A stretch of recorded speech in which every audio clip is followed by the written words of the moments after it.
की what is the great American dream. म्हणजे आपल्याकडे जे कदाचित तुमच्या पिढीला मला सगळ्यांना एक अट्रॅक्शन होतं की ग्रेट अमेरिकन ड्रीम म्हणजे काय आहे. हं. तर मी एका खूप चांगल्या अमेरिकन शास्त्रीला विचारलं होतं. तो बोलला, नितीन, इट इज सिम्पल. तुम्ही शाळेत जा, चांगला अभ्यास करा, म्हणजे तुम्हाला चांगले ग्रेड्स मिळतील, मार्क मिळतील.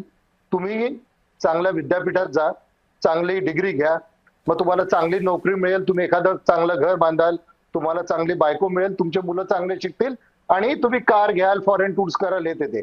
मला तुम्हाला एक प्रश्न विचारायचा आहे.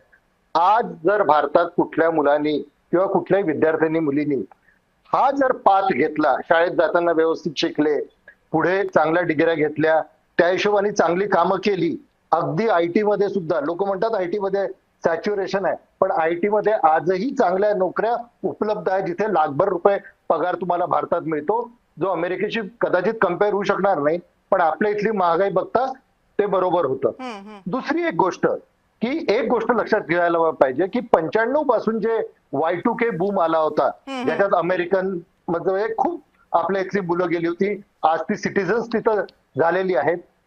तो फुगा कुठेतरी पुढल्या 2-3 वर्षांसाठी तरी फुटलेला आहे, हे आज तुम्ही लक्षात घेऊन घ्या. ओके.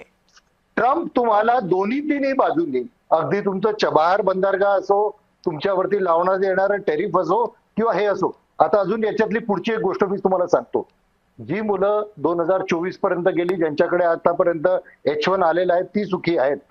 पण कोणी या गोष्टीचा विचार करतंय का की त्यांच्यावरचा जो डिपेंडंट विजा आहे, म्हणजे त्याच्या मिसेसला जो, त्याच्या स्पाउसला जो विजा मिळतो, त्याच्या नवऱ्याला किंवा बायकोला, त्याच्याबद्दल ट्रम्प आता पुढची खेळी खेळतील, त्याच्यात लोकांना अडचणीत आणतील. कारण त्यांना काहीतरी ऑप्शन राहायचं की तुम्ही काही आवर्स काम करू शकता, आपल्या घराला हातभार लावू शकता, पण येणाऱ्या काळात जर भारत परत त्यांचे जर आपले ट्रेड निगोशिएशन्स व्यवस्थित झाले नाही, तर भारताला या गोष्टीची तयारीही ठेवावी लागेल. दुसरा एक फार मोठा प्रश्न आहे, जी मुलं 2020 नंतर गेली, म्हणजे कोविड नंतर 22, 23, 21 मध्ये जी मुलं गेली, ती मुलांचा एक प्रवास असतो.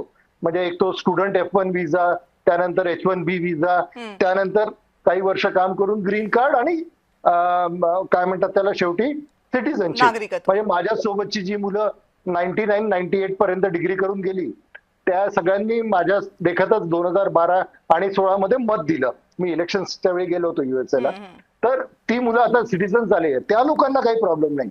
जी या मध्ये अडकलेली मुलं आहे, एस्पेशली 2020 नंतर गेलेली, हां.